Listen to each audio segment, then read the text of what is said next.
It was around $1 million a year on a Supermax. Some came out and said it was $850,000.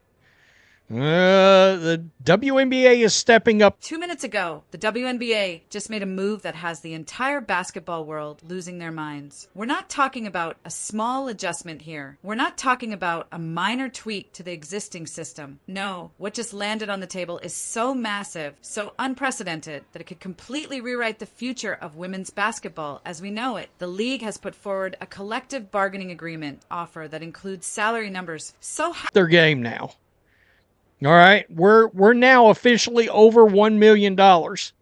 Now, part of this is, and this is going to be interesting because they're making people do double takes. We're talking about maximum contracts exceeding $1.1 million. We're talking about minimum salaries jumping to over $220,000. And here's the part that's really getting people fired up. These numbers aren't just one-time figures. They're designed to increase every single year throughout the life of this CBA. This is the moment. This is the proposal that could finally... It's at the stage where if we're not extremely close, like, again, the players don't have to accept anything. We don't know exactly what this deal is. After 26 years of fighting, give WNBA players the financial respect they've been demanding. But before we dive into exactly what's in this offer and why it's causing absolute chaos right now, we need to understand something crucial. This didn't just happen overnight. This is the culmination of years of pressure, record-breaking viewership, sold-out arenas, and a cultural shift that's been building like a tidal wave. So buckle up, because what we're about to break down is going to change everything you thought you knew about the WNBA. $1 million or over $1 million sound a lot better 6 weeks ago before the emergence of Project B. NBA's future. Let's paint the picture of where we are right now. The WNBA isn't the same league it was even 2 years ago. Something fundamental has shifted. Walk into any arena during the recent season and you'd see something remarkable. Seats packed to capacity, fans screaming themselves hoarse, energy that rivals anything you'd see in a major sporting event. And it's not just the diehards anymore. We're seeing casual fans, families, young girls wearing jerseys, people who never watched women's basketball before suddenly tuning in by the million. What changed? And actual WNBA players signing with Project B for what has already been, it's already been revealed, a minimum of $2 million.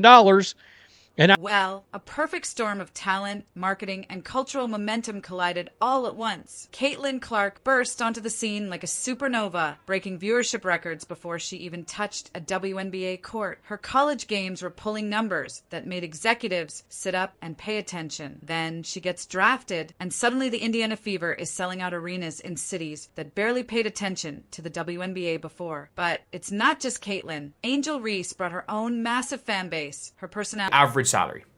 That is the minimum salary. By the way, the average unrivaled salary is now the minimum WNBA salary. The minimum WNBA salary is double the average unrivaled. Her confidence, her undeniable skill. Aya Wilson has been dominating for years, cementing herself as one of the greatest to ever play the game. Breanna Stewart continues to prove why she's a generational talent. Sabrina Ionescu went head-to-head with Steph Curry in a three-point contest that captivated millions and showed the world that women's basketball deserves the same spotlight, the same respect, the same hype. The numbers don't lie. I can tell you right now, Gumake, Alyssa Thomas, and Jonquel Jones got more than $2 million.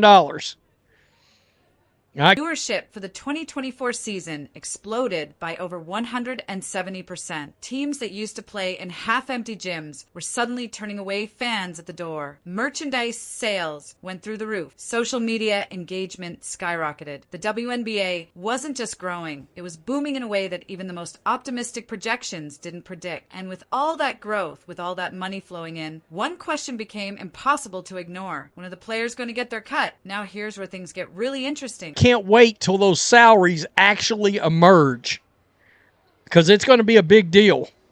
And the thing about it is, These WNBA players already know. For years, WNBA players have been operating under a compensation structure that, let's be honest, was insulting compared to what they bring to the table. The current maximum salary, $249,000. Now don't get me wrong, that's good money for most people. But we're not talking about most people. We're talking about the best basketball players on the planet. We're talking about women who train year-round, who sacrifice their bodies, who sell out arenas and drive viewership. But if we hear one word about slap to the face or calling out Adam Silver or anything with this offer, numbers that networks dream about. Aya Wilson, the reigning MVP, a player who dominates every time she steps on the court, was making less than NBA players who barely see minutes off the bench. Let that sink in for a second. The best player in the WNBA was making less than a rookie NBA player who might get garbage time in a blowout. The minimum salary was even more brutal, $66,000. That's barely enough to live comfortably in most major cities, let alone save for the future or handle the medical expenses that come with being a professional athlete. This is why so many WNBA players spent their off seasons playing overseas. I mean, let me just do some quick math.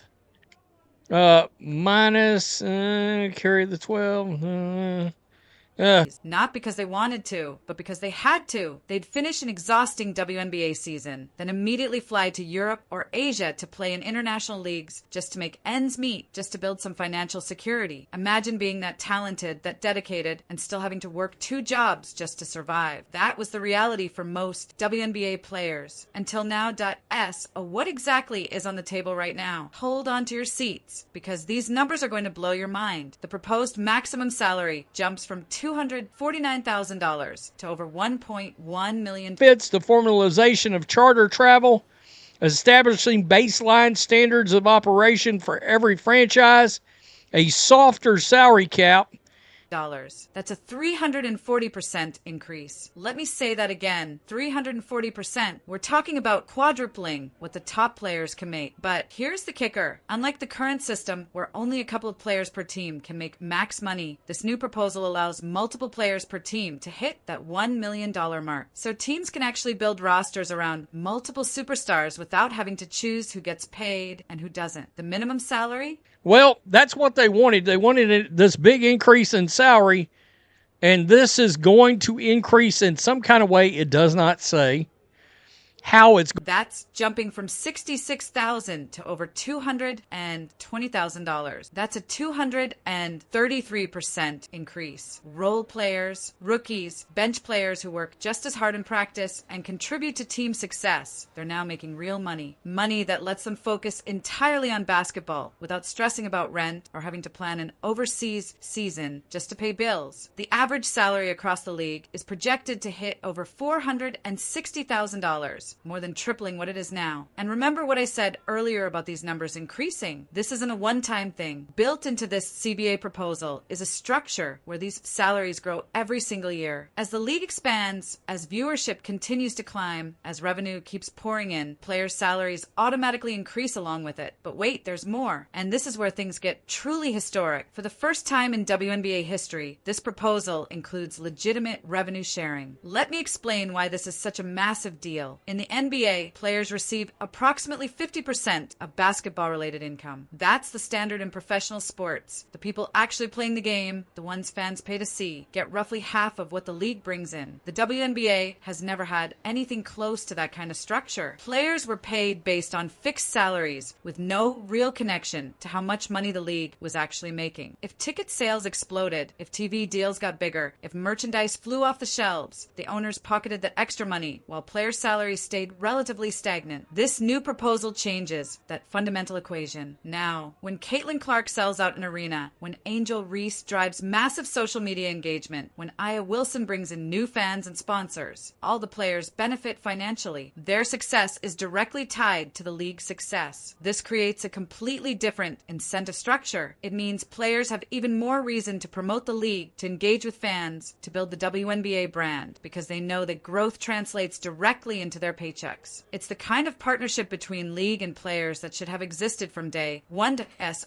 Let's talk about what this means for real people. Start with the superstars. Aya Wilson, who has carried the Las Vegas Aces to championships, who plays with a level of dominance that's almost unfair, could now command over $1 million as her base salary. Breanna Stewart, one of the most complete players in basketball history, multiple championships, multiple MVPs. She's finally looking at compensation that reflects her value. Sabrina Ionescu, who has proven she can compete with literally anyone in the world on a basketball court, gets paid like the elite athlete she is. But it's not just about the superstars. Think about the role players, the veterans who've been grinding for years, making minimum salaries. A player who averages 6 points and solid defense. Someone who might have been making $70,000 or $80,000 is now looking at well over $200,000. That's life-changing money. That means she can actually buy a house. She can invest in her future. She can focus 100% on basketball during the season instead of stressing about her next contract or planning which overseas team she needs to sign with to make rent. And the rookies? The rookies are walking into a completely different world. Imagine being CaitlinClark or Angel Reese's class coming in next year if this deal gets done. You're getting drafted into a league where the minimum salary is $220,000, where there's real revenue sharing, where the trajectory is pointing up, not sideways. These young players won't have to struggle the way the previous generations did. They won't have to choose between financial security and playing in the WNBA. They can just play. Now you might be wondering, why should fans care about player salaries? Seems like an insider thing, right? Wrong. Dead wrong. What players make directly impacts what you experience as a fan. Here's how this connects. When players don't have to fly overseas every offseason to make money, they can stay in their WNBA cities. They can train together. They can build chemistry. They can rest their bodies instead of playing 12 months a year with no break. That means better basketball. That means fewer injuries. That means players coming into the season fresh and ready to compete at the highest level instead of exhausted from playing overseas all winter. Better pay also means better talent retention. Right now, some talented players quit the WNBA early because they can make more money with less wear and tear playing just overseas. With these new salaries, the best players stay in the league longer. Careers extend. The competition gets even fiercer. Every game becomes must-watch television because you're seeing the absolute best going up against each other night after night. And from a league perspective, when you invest in your players, you can invest in everything else. Better marketing budgets, more national TV games, expanded coverage, maybe even league expansion with new teams in new cities. All of that creates more basketball for fans to enjoy, more storylines, more rivalries, more moments that become part of sports history. And does all this happen? That's the million-dollar question. Literally, the current collective bargaining agreement is set to expire on October 31st, 2025. That's less than a year away. Originally, that was going to be a hard deadline. Either a new deal gets done or we potentially face a lockout, a work stoppage, all the ugly stuff that comes with failed negotiation. But recognizing how big this moment is, both sides agreed to extend negotiations until November 30th, 2025. That extra month gives everyone breathing room to hammer out the details to make sure this historic agreement gets done right. And right now, as we speak, the Players Association is reviewing this proposal. They're going through every line, every clause, every number. They're consulting with agents, with financial advisors, with legal experts. This isn't something they're going to rush, but here's what makes this moment so electric. Everyone involved knows this is probably the best opportunity the players are going to get. The league is at an all-time high in terms of popularity and revenue. The cultural momentum is on their side. Public opinion overwhelmingly supports paying these athletes what they're worth. If they don't lock in a strong deal now, who knows when conditions will be this favorable again? That creates pressure to get something done, and done soon, but of course, not everyone is celebrating. There are critics coming out of the woodwork arguing that these salaries are too high, that the WNBA doesn't generate enough revenue to justify paying players this much. You'll hear people say the league is still subsidized by the NBA, that it's not financially independent, that these numbers are fantasy land. Let's address that directly because it's an important conversation. First, yes, the WNBA has historically operated at a loss and received financial support from the NBA. That's true, but here's what those critics conveniently ignore. The league has been chronically underinvested in for decades. You can't build a successful sports league on a shoestring budget and minimal marketing, then complain when it doesn't generate massive revenue. It's a self-fulfilling prophecy. The new approach flips that script. You invest in your product first, pay the players, market the hell out of it, create a premium experience, and then the revenue follows. We're already seeing seeing that play out in real time. Viewership is up 170%. Sponsorship deals are getting bigger and more lucrative. TV networks are actually competing to broadcast games. The growth trajectory is undeniable. And here's another point those critics miss. The WNBA is backed by the NBA, one of the most successful sports leagues in the world. This isn't some struggling independent business gambling everything on one big bet. There's financial stability here. There's infrastructure. There's resources to weather any short-term losses while the long-term investment pays off. Sometimes you have to spend money to make money. And this is exactly one of those situations that Tio really understand how monumental this moment is. We need to zoom out and look at the journey that led here. The WNBA was founded in 1999, and from the beginning, it was fighting an uphill battle. Not because the talent wasn't there. Legends like Lisa Leslie, Cheryl Swoops, Rebecca Lobo, they proved immediately that women's basketball could be spectacular. The battle was cultural, financial, institutional. The league was treated as an afterthought, a side project, something nice to have but not essential. Players from that first generation made poverty wages compared to what they deserved. They did it because they loved the game, because they wanted to pave the way for future generations, because they believed in the dream of a sustainable professional women's basketball league in America. Diana Taurasi has been carrying the torch for nearly 2 decades, becoming the face of the league, winning championships, breaking records, and still having to supplement her income playing overseas for years. The Brittany Griner situation brought a lot of this into sharp focus when she was detained in Russia. One of the questions that kept coming up was, why was she playing overseas in the first place? The answer was simple and devastating, because her WNBA salary wasn't enough. A player of her caliber, someone who should be a household name making millions, was putting herself in difficult situations just to earn what she was worth. That woke a lot of people up to the reality of what WNBA players were dealing with. This CBA proposal is the result of all that struggle, all that advocacy, all those years of players and fans demanding better. This is the payoff for the legends who played for peanuts so the league could survive. This is the validation of everyone who said women's basketball deserves investment and support.